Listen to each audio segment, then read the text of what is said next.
In the land of Yakai, there are many mythological traits associated with rabbits and hares. They are seen as bearers of good fortune, and their rapid breeding makes them symbols of fecundity.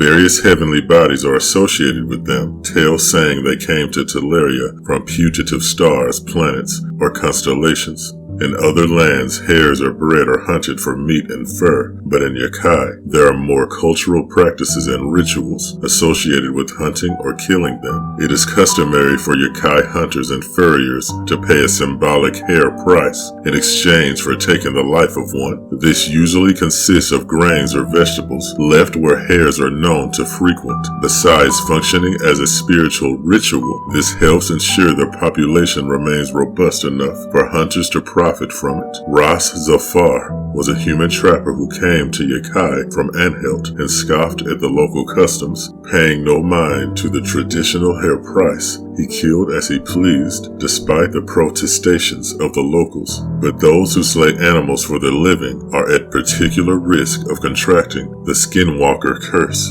and those who take more than their fair share are all the more at risk, for they roll the dice of fate all the more frequently. One day this fate befell Razelvarg as he butchered his catch, and a violent hare spirit attacked his soul. Rich fur sprouted over his skin, his ears grew skyward, and his body distorted painfully. Ross's mind and spirit struggled mightily, and this transitory period of anguish lasted far longer than normal for a newly afflicted skinwalker. For weeks he rampaged through the woods, babbling and shrieking, striking fear into the local people. Stories spread, and the constant repetition of his name eventually transmuted it into Razelvarg. Though his violent struggle to integrate his beast self eventually ended, Ross was left a vicious lunatic. He attacked farms and feasted on their crops, needing vast amounts of food to sustain his huge, swift, and robust body, killing any who barred his path. He scrounged a pair of swords, and when a wolf hunted him, he slaughtered it,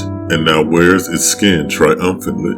Survivors of his attacks described his incredibly swift leaps and bounds. They said slingers and archers could never get a shot at him, and he ripped the throats from his hunters or slashed them to ribbons. The local magistrate put a massive bounty on Razelvarg and issued a call to arms. Sorcerers, priests, men-at-arms, gladiators from Velizar, and dwarves from the Sky Iron Kingdom traveled to the region, lured by the promise of a reward, a sense of moral duty, or both. Despite their shared goal, these bounty hunters have been reluctant to cooperate with each other, loath to split the prize, and mistrustful of potential allies. Thus, Razelvarg remains at large, and scattered incursions into his territory have ended with no sighting of the creature, humiliating failure, or the hunter's slaughter.